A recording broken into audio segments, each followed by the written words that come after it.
Sturgis looked like the same legendary rally riders have loved for generations, until things started getting ugly. Away from the packed streets and roaring engines, disturbing confrontations, serious crashes, arrests, and growing safety concerns revealed a side of the event few people warn you about before you arrive. Even places meant to protect riders became part of the controversy, leaving uncomfortable questions about who was really in control when trouble started. This was more than ordinary rally chaos, and it was not something a few polished crowd shots could hide. So, what happened when the celebration crossed the line? And could the same thing happen to any rider who attends? Stay until the end, because the darkest part of Sturgis was happening where most visitors believed they were safe. What's happening? Sturgis did not start weak. That is what makes what happened next so hard to ignore. On Friday, traffic was almost 3% above the recent 5-year average. Saturday stayed strong too, running roughly 2.5% above that benchmark. If you only saw the opening weekend, you could have walked away thinking the rally was having another huge year. Then the picture changed fast.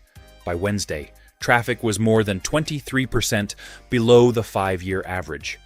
When the full 10-day count was finished, 448,166 vehicles had been recorded, leaving the rally 10% below the recent 5-year average. That drop matters because Sturgis did not fail at the starting line. Riders came, Main Street filled. The opening weekend still had energy. What disappeared was the ability to keep that momentum alive once the first rush was over. That is a very different warning than simply calling the rally empty. It suggests the bigger problem may be staying power. Sturgis can still pull people into the Black Hills, but holding them there for the full experience is getting harder.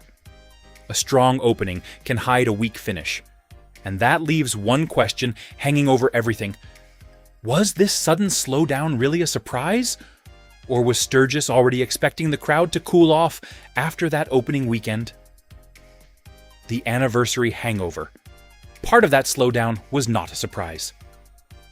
Sturgis officials had already expected 2026 to come in softer after the massive 85th anniversary rally in 2025. The city had seen this pattern many times. Big anniversary years bring extra attention, and the following year often gives some of it back. That matters because it keeps the story honest. Lower traffic by itself does not prove Sturgis is collapsing. A rally this old has rhythms, and anniversary years can distort what normal looks like. Still, expected weakness does not make the weakness meaningless. A giant anniversary crowd can cover problems that become easier to see once the extra curiosity fades. Hotels can look full, and vendors can enjoy a temporary surge. The following year shows whether people came for the milestone or whether the rally itself still has the same pull. That is where 2026 becomes more interesting. The city may have expected a drop, but expectation does not explain every empty patch of pavement. It does not tell us how long riders stayed or whether they still treated Sturgis like a full-week destination. A predictable decline can expose a deeper change. The next clue was not simply how many motorcycles arrived. It was how differently people seemed to use the rally once they finally got there that particular year. If you appreciate motorcycle stories that look past the headlines and get into what riders are actually dealing with, hit like and subscribe. And tell us in the comments what you think about what happened at Sturgis. Was this just one rough rally? Or are you seeing something deeper changing here? Riders moved on. For years, the classic Sturgis trip meant committing to the rally itself. You rode in, stayed several days, spent time downtown, hit the campgrounds, watched the shows, and made the Black Hills part of one long week. That pattern is no longer the only way riders experience the event. Some people arrive for opening weekend, catch the atmosphere, and leave before the middle of the rally. Others stay farther outside town and spend more time riding than standing on Main Street. Some treat Sturgis as one stop during a larger trip rather than the whole reason for leaving home. That difference matters because raw vehicle counts cannot tell the entire story. One motorcycle entering town does not reveal how long the rider stayed, where the rider slept, or how much money reached local businesses. This does not mean riders stopped caring about Sturgis. It may mean they are more selective about which part they want. The roads, Black Hills, friends, and the atmosphere can still be worth the trip without requiring a full week inside the busiest parts of town. Getting someone through town once is not the same as keeping that person there night after night. Once a full week stay becomes optional, another question gets harder to avoid. What does that extra night, meal, campground fee, and tank of fuel actually cost? Rally price shock. That question hits harder when every part of the trip starts adding up. Sturgis can be done on a budget, but it can also become expensive quickly. Lodging, camping, fuel, food, entertainment, merchandise, maintenance, and the ride itself all compete for the same money.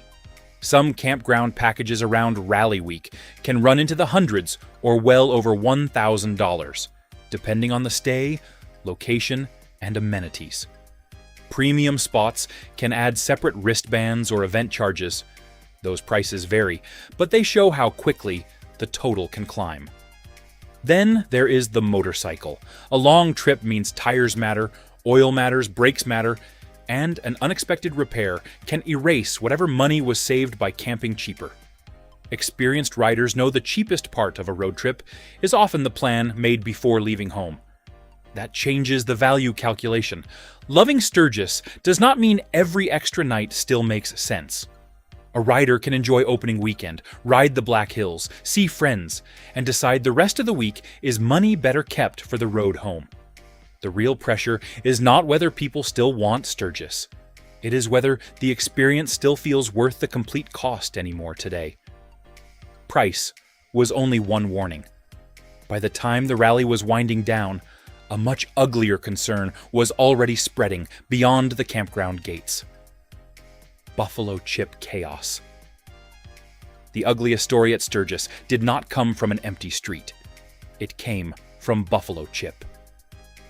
On August 15th, an altercation involving campground security and concert goers became serious enough for the Meade County Sheriff's Office to open an investigation. Officials said investigators were reviewing social media video, photographs, witness statements, and additional reports tied to alleged incidents at the campground. That distinction matters. The footage looked disturbing, but an investigation is not a conviction. Authorities had identified security personnel involved and were still gathering evidence from people who were there. The sheriff's office also warned that social media clips can help investigators, but criminal conduct has to be judged from the complete evidence and the law. That is the part worth paying attention to.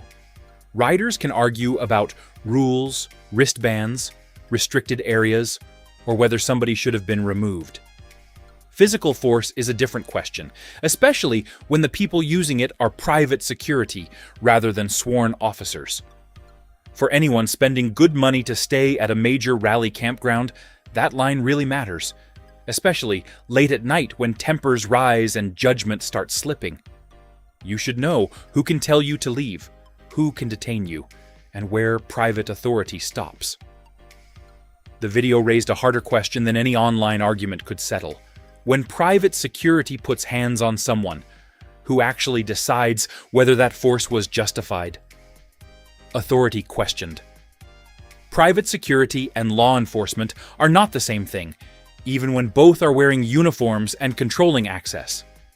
A campground can set rules, check credentials, remove guests, protect restricted areas, and call police when a situation becomes serious. That does not automatically give a private guard the same authority, training, or protections carried by a sworn officer. The exact limits depend on the facts and South Dakota law, so broad claims are dangerous. A guard may be allowed to use reasonable force in certain situations. That still does not mean every physical response is reasonable simply because someone signed a waiver or bought admission to private property. That difference becomes important at a rally, where alcohol, crowds, loud music, restricted areas, and late nights can turn small arguments into bigger confrontations quickly. Good security can prevent trouble. Poor judgment can create it. Riders also have responsibilities. Ignoring a lawful request to leave, threatening staff, or forcing entry can change the situation fast. The point is not that security should never get physical. The point is that private authority has limits, and those limits matter when thousands of guests are packed into one venue. Once a dispute moves beyond those limits, the person who ultimately sorts it out may be wearing a badge from somewhere else entirely. Outside the campground gates, Sturgis required an enforcement operation on a completely different scale. Rally crackdown. The numbers show just how large that operation became. During the South Dakota Highway Patrol reporting period, troopers recorded 114 driving under the influence arrests, 221 misdemeanor drug arrests, 108 felony drug arrests, and 228 custodial arrests. They also issued 1,709 citations and 4,572 warnings. Those figures are not proof that everyone at Sturgis was out of control. Most riders came, enjoyed themselves, and went home without meeting an officer. They do show what happens when a massive temporary population lands around a small Black Hills community and thousands of motorcycles, cars, bars, campgrounds, and late nights all overlap. Sturgis normally has nowhere near the manpower needed for Rally Week. Agencies bring in officers from outside the area, and the law enforcement footprint grows dramatically. Many of those officers volunteer for rally assignments and understand motorcycle culture themselves. That deserves some balance. One ugly encounter should not become an excuse to paint every officer as hostile, just as one arrest should not define hundreds of thousands of visitors. The uncomfortable reality is simpler. Sturgis sells freedom, movement, noise, nightlife, and independence. Keeping that environment from sliding into chaos requires rules, stops, warnings, arrests, and officers seemingly almost everywhere. Yet, handcuffs were only part of the risk. Some riders met the worst consequences after the kickstand came up. Deadly roads. Once riders left the campgrounds and bars, the Black Hills demanded a different kind of attention. During the Highway Patrol reporting period, officials recorded 39 injury crashes and 3 fatal crashes, resulting in 3 deaths. Those figures were lower than the previous year, when 66 injury crashes and 4 fatal crashes were reported over the comparable period. That comparison matters because 2026 was not some record-setting bloodbath. Calling it that would ignore the numbers. The danger is more ordinary, and experienced riders know exactly why that can be worse. Rain changes traction. Fatigue slows reactions. Heavy traffic reduces escape space.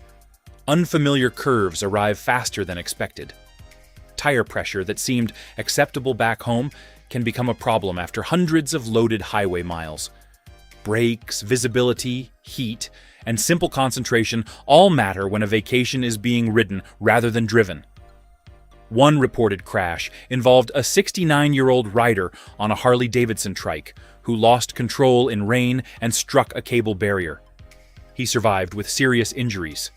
It is a reminder without needing exaggeration. The rally can provide concerts, crowds, friends, and memories. The road offers no special treatment because Sturgis is happening, and decades of riding experience cannot cancel physics when conditions suddenly turn very bad quickly.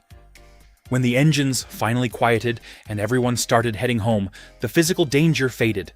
The financial consequences were only starting to show. Vendors took risks. The money risk at Sturgis starts before the first rider parks on Main Street. Temporary vendors have already hauled inventory, booked help, paid for travel, secured space, arranged lodging, and built enough stock to survive a week when demand can swing wildly. By opening morning, much of that money is already committed. That is what makes rally business different from ordinary retail. A shop at home can adjust slowly when traffic softens. A temporary vendor has a narrow window. Food has been ordered, trailers have been moved, workers need paying, and unsold merchandise still has to make them trip back out. There are also official requirements before selling begins. Temporary vendors need the proper South Dakota sales tax licensing, and first-time sellers can face a $500 bond. None of that guarantees a single customer will actually spend. A packed sidewalk can therefore look better than the numbers behind the counter. People stopping, talking, taking pictures, and handling products create energy. Profit only appears when enough of them open their wallets. For an operator, one weak afternoon can erase the margin from a stronger morning. Rally economics begin before the crowd arrives, which means disappointment can begin long before anyone notices an empty street. Manufacturers place a different kind of bet in Sturgis because their biggest purchase is not inventory. It is attention. If you've stayed with us this far, subscribe to the channel, because stories like this rarely end when the crowds disappear. We follow what happens afterward when the headlines move on, and the real consequences start becoming clearer. There is always another side of the motorcycle world worth watching closely. The brand gamble. Motorcycle companies do not come to Sturgis merely hoping somebody buys a bike before dinner. They come because few places put that many committed riders, owners, and potential customers in one location. For a major brand, the rally is a giant live showroom built around people who already care about motorcycles. That explains the demo fleets, owner events, new model displays, branded tents, merchandise, and carefully chosen locations. Indian-scheduled demo rides across multiple Sturgis area sites during the rally. Harley-Davidson ran its own headquarters with demo rides, gear, entertainment, and owner activities. The point was exposure on a scale a normal dealership weekend cannot match. A demo also does something advertising cannot. It puts a rider in the seat. The controls, heat, weight, comfort, sound, and highway feel stop being brochure claims and become personal impressions. That makes a crowded demo line valuable. It means riders are curious enough to spend time with the product. What it does not prove is that those riders are ready to buy. That is why brands spend heavily before knowing which curious riders will become customers. Attention and demand can look almost identical from across a parking lot. The difference only becomes obvious later, after helmets come off and calculators come out. The real test begins once the ride is over and the excitement has to survive a purchase decision. Test ride. Trap. A motorcycle can feel perfect for 20 minutes and become complicated the moment ownership enters the conversation. That is the gap manufacturers cannot solve with a polished display or a great demo route. The ride creates emotion. The decision that follows has to survive arithmetic. A buyer starts thinking about the actual price, financing, insurance, trade value, dealer distance, service appointments, parts availability, and what the machine may be worth several years later. None of those questions make the motorcycle less exciting. They decide whether excitement becomes a signature. The showroom question is simple. Does the bike feel right when the rally noise is gone? Availability matters too. A rider can fall for a particular trim or setup at Sturgis, then discover the local dealer does not have one ready. Service capacity matters after the first maintenance interval. Trade value matters when another motorcycle already occupies the garage. That is why rally enthusiasm should never be treated as automatic retail success. A long demo line proves interest. A deposit proves something much harder, confidence, that the motorcycle still makes sense after the rally atmosphere disappears. The easiest motorcycle to love is often the one you have not financed, serviced, insured, or tried to trade. When that final decision becomes no, the excitement ends for the rider. Someone else is still left with the motorcycle. Dealers carry the hangover. That somebody is usually the dealer. Once a customer walks away, the motorcycle does not disappear with the rally banners.